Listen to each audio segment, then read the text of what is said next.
هاي أصحابي، أنا ميرت، وده كلبي إمبو، ودي قطتي باستت. واحنا هنا عشان هنكلمكم عن حاجات كتير عن الحضارة المصرية القديمة، فخليكم معانا.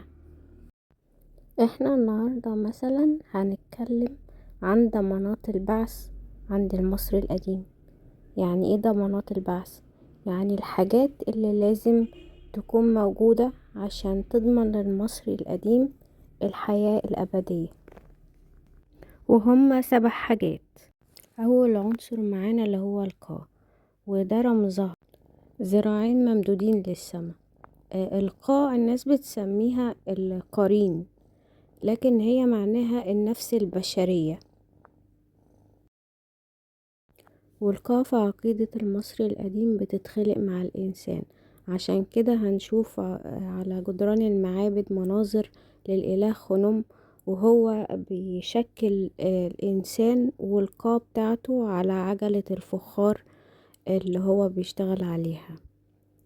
والقاع دورها الأساسي بيكون في المقبرة، يعني في العالم الآخر مع المتوفى، وهي بتعيش أصلا في المقبرة، عشان كده بيقدم لها قرابين من أهل المتوفى في المقبرة.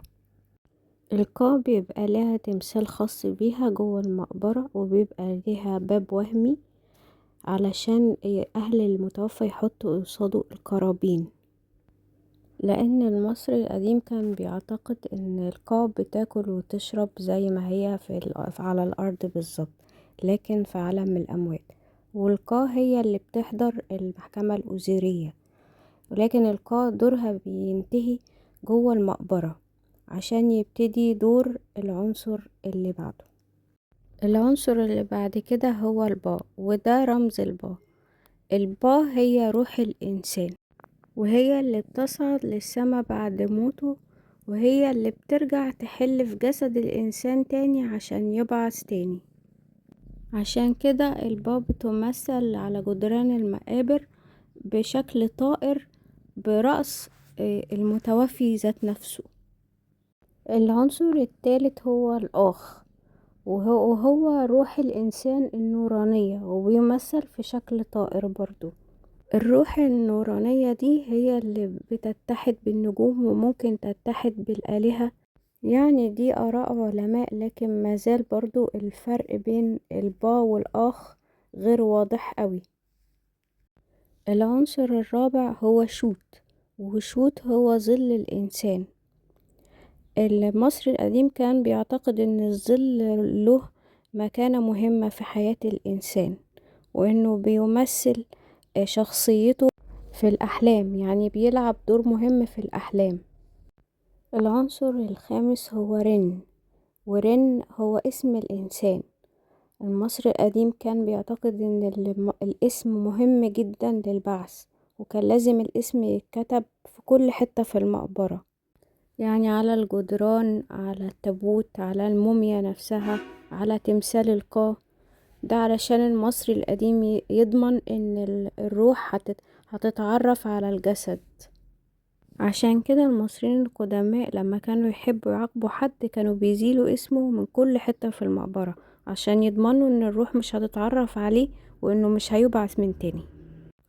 العنصر السادس هو غت، وغت هو الجسد. وطبعا الكلمة دي احنا مازلنا بنستخدمها لحد النهاردة، اللي هي كلمة جتة. معنى كده ان احنا مازلنا بنتكلم بلغة اجدادنا. وطبعا المصري القديم عشان يحافظ على الجسد، لان الجسد بيفنى، فابتكر التحنيط، ولولا التحنيط ما كانتش البشرية عرفت الطب.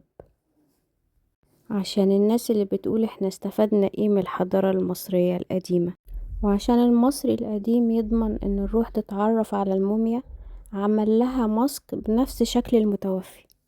ولانه عارف ان مهما كان الجسد برضو ضعيف ممكن يتلف لأي سبب، فعمل تمثال القاع كبديل للموميا، عشان برضو الروح تتعرف عليه، وممكن تحل في تمثال القاع بدل الموميا.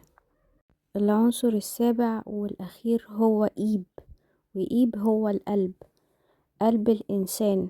المصري القديم كان بيعتقد ان قلب الانسان هو مصدر الفكر، وهو مصدر تصرفات الانسان، عشان كده القلب كان هو اللي بيتوزن في الميزان في المحكمة الأزرية مع ريشة ماعت، وهو اللي بيشهد عليه إذا كان الإنسان ده فعلا صادق ولا لأ. لأن الإنسان لما بيقول الاعترافات السلبية اللي هي قوانين الماعت علشان يتبرأ ويخش الحياة الأبدية، القلب هو اللي بيقول إذا كان هو فعلا صادق ولا لأ.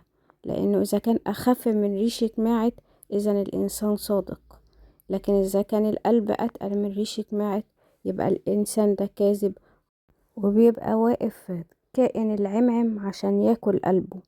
لكن إذا كان صادق فبينال لقب صادق الصوت وبينال الحياة الأبدية.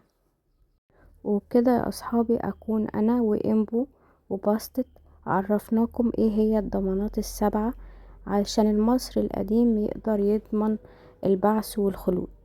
أتمنى الفيديو يكون عجبكم وتكون المعلومات مفيدة ليكم، وأقول لكم هيرو نفر لكم كلكم وأجاي.